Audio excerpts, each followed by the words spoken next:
שלום לכולם, מדברת נאוה אלגר מגו בולס. יום שלישי אחרי שעות המסחר, האמת היא ממש קצת אחרי שעות המסחר, השעה כאן 1:53 בצהריים, אבל בכל זאת החלטתי להסתכל. הוויקס סיים היום ב-19.05 מתחת ל-20, אבל תראו איזה רלי היה לו היום.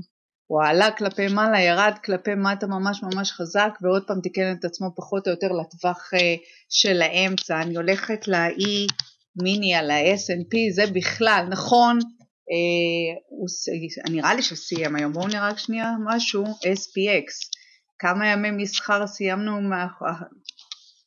על האדום, אז בואו נראה, יש לנו ירידה של 1, 2, 3, 4, 5, 5 ימים שפחות או יותר סיימנו, מתחת למחיר שלפחות היום, מתחת אתמול קצת היינו מדשדשים, אז הנה ה-E מיני, היינו מדשדשים, אבל היום גם כן סיימנו מתחת לרמה שהתחלנו בה, ואפשר להגיד שהנה זה עוד יום של ירידות, אבל תסתכלו מה קרה כאן היום, זה פשוט מדהים.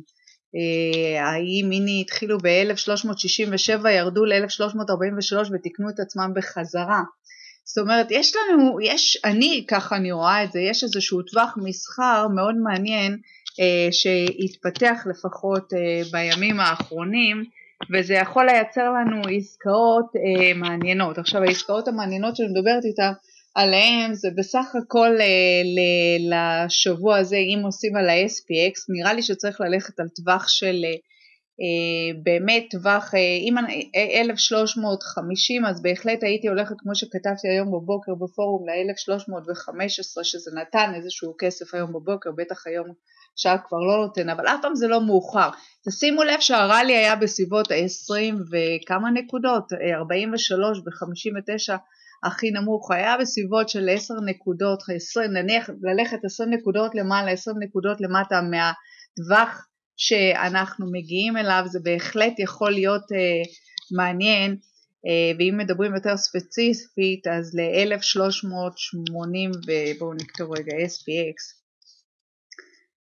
ונלך על ורטיקל, ונלך על טווח מסחר יותר גבוה, אז 1390, 1400, בואו נראה 1015 מקומות, משנה את המתכונת שלנו כאן.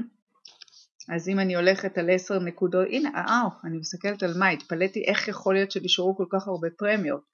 אז תסתכלו, יש עדיין פרמיות, בכלל SPX מצטיין בפרמיות מאוד גבוהות, שלא מתקלות עד היום האחרון ועד הרגע האחרון, הם מוציאות הנשמה למי שמחזיק אותם. אז בהחלט יש מקום ללכת על טווח מסחר יותר גבוה. הנה תראו, מציעים לנו כאן שהמוסדיים נמצאים ממוקמים 10 נקודות למעלה, 10 נקודות למטה, אז תהיו קצת יותר זהירים, תלכו על 20 נקודות למעלה ולמטה, אפילו קצת יותר. אני חושבת שיש כאן טווח מסחר שבהחלט אפשר לייצר עליו עסקה נחמדה לסוף השבוע.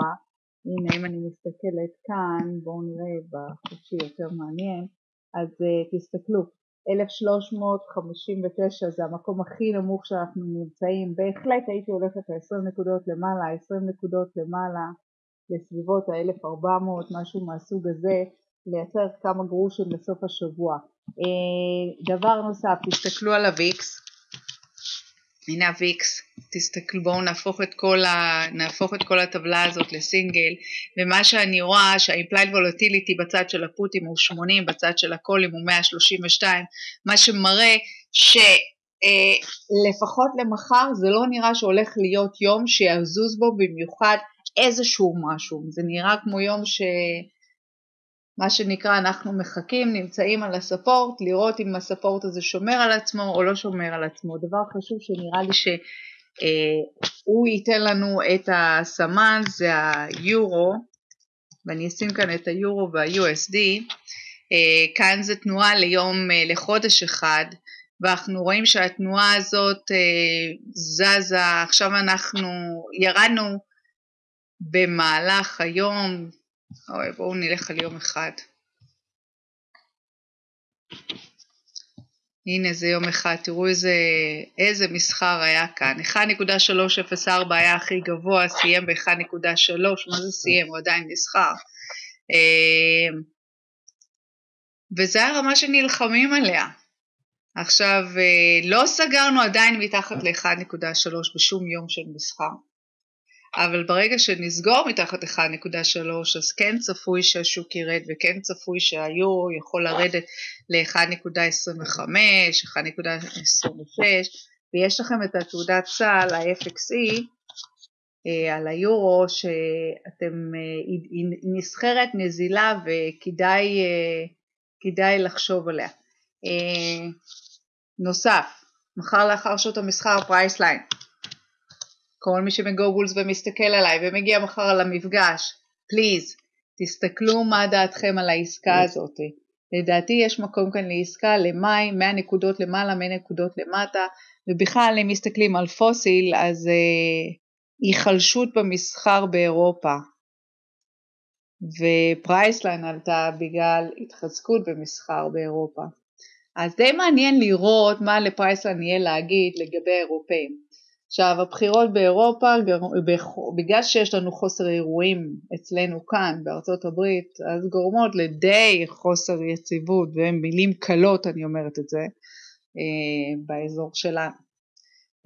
בכל מקרה, שתי עסקאות שעל הראש שלי יושבות, שאני בעצם שלוש עסקאות, גוגל פרייסליין ו-SPX, כולם אני מתכננת לעשות לסוף השבוע, מחר זה היום. אז להתראות בפגישה שלנו, 20:00 שעון ישראל, וצ'או. מסכים ירוקים כמובן.